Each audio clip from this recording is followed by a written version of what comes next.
তো বন্ধুরা, চলে এলাম আমার এই সুন্দর কিচেনে, ছোটোখাটো রান্নাঘরে। 1 মাস পর আজ জমিয়ে আমিষ রান্না।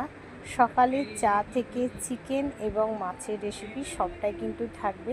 সঙ্গে থাকো, আশা করছি আজকের ব্লগটা আপনাদের ভালো লাগবে।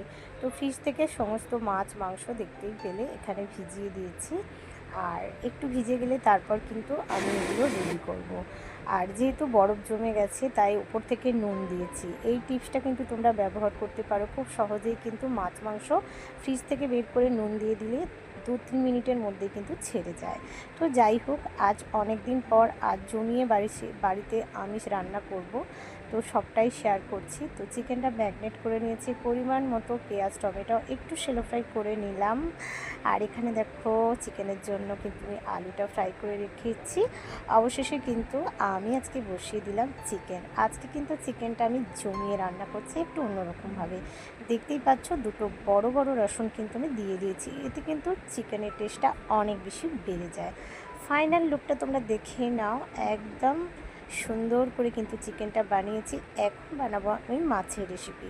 তবে এই রেসিপিটা তোমরা পরের ব্লগে পাবে, যেহেতু আজকে শর্টেই একটু তোমাদের সাথে শেয়ার করছি আমার এই রান্নাবান্না। কেমন লাগলো তোমাদের অবশ্যই কিন্তু তোমরা কমেন্ট করে জানাতে একদমই ভুলবে না।